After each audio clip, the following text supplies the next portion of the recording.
नमस्कार। आज की कहानी है समस्या का समाधान।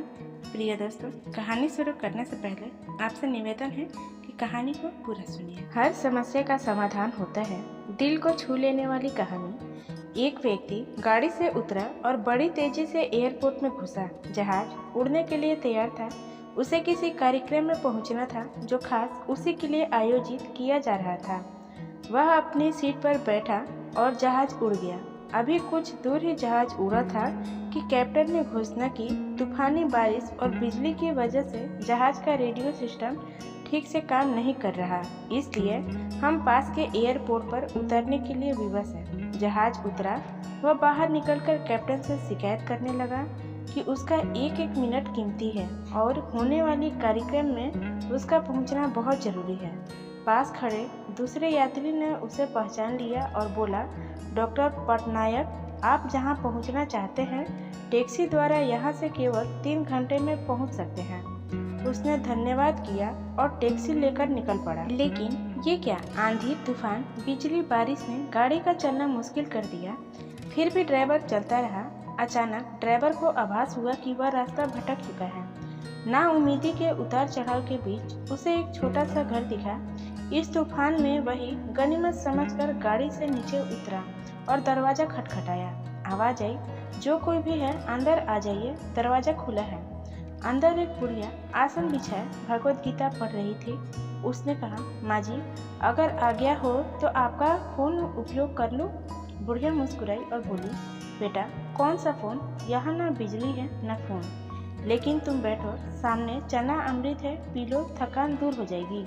और खाने के लिए भी कुछ न कुछ फल मिल जाएगा, खा लो, ताकि आगे की यात्रा के लिए कुछ शक्ति आ जाए। डॉक्टर ने धन्यवाद किया और चना अमृत पीने लगा। बुढ़िया अपने पाठ में खोई थी कि उसके पास उसकी नजर पड़ी। एक बच्चा कंबल में लपेटा पड़ा था, जिसे बुढ़िया थोड़ी थोड़ी देर में हिला देती थी।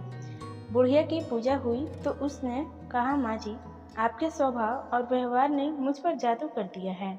आप मेरे लिए भी प्रार्थना कर दीजिए, यह मौसम साफ हो जाए। मुझे उम्मीद है आपकी प्रार्थनाएं अवश्य स्वीकार होती होगी। बुढ़िया बोली, नहीं बेटा, ऐसी कोई बात नहीं। तुम मेरे अतिथि हो और अतिथि की सेवा करना ईश्वर का आदेश है। मैंने तुम्हारे लिए भी प्रार्थना की है। परमात्मा की कृपा है, उसने मेरी हर प्रार्थना सुनी है। बस एक प्रार्थना और मैं उससे मांग रही हूँ, शायद जब वह चाहेगा उसे भी स्वीकार कर लेगा। कौन सी प्रार्थना? डॉक्टर बोला। बुढ़िया बोली, ये जो 2 साल का बच्चा तुम्हारे सामने अधमरा पड़ा है, मेरा पोता है। ना ही इसकी माँ जिंदा है, ना ही बाप। इस बुढ़ापे में इसकी जिम्मेदारी मुझ पर है। डॉक्टर कहते हैं इसे कोई खतरनाक रोग है जिसका वो उपचार नहीं कर सकते हैं। कहते हैं कि एक ही नामवर डॉक्टर है। क्या नाम बताया था उसका? हाँ, डॉक्टर पटनायक। वह इसका ऑपरेशन कर सकता है। लेकिन मैं बुढ़िया कहाँ उस डॉक्टर तक पहुँच सकती हूँ? लेकर जाऊँ भी तो कैसे? पता नहीं वह देखने पर राजी होगा या नहीं। बस अब बंसी वाले से ही मांग रही थी कि वह मेरी मुश्किल आसान कर दे।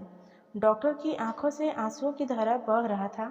वह भराई हुई आवाज में बोला, माई, आपकी प्रार्थना ने हवाई जहाज को नीचे उतार लिया, आसमान पर बिजलियां कोधवा दी, मुझे रास्ता भुलवा दिया ताकि मैं यहाँ तक खींचा चला आऊँ। हे भगवान, मुझे विश्वास ही नहीं हो रहा है कि एक प्रार्थना स्वीकार करके अपने भक्तों के लिए इस तरह की भी सहायता कर सकता है। दोस्तों, वह सर्वशक्तिमान है। परमात्मा के भक्तों, उससे लाड लगा कर तो देखो। जहाँ जाकर प्राणी असहाय हो जाता है, वहाँ से उसकी परम कृपा शुरू होती है। हमेशा की तरह पूरी कहानी सुनने के लिए आपका धन्यवाद। आशा करती हूँ कि ये कहानी आपको पसंद आई होगी। इस कहानी पर आपकी क्या राय है, हमें कमेंट बॉक्स में ज़रूर बताएं। कहानी पसंद आई हो तो लाइक, शेयर और चैनल को सब्सक्राइब करना ना भूलें।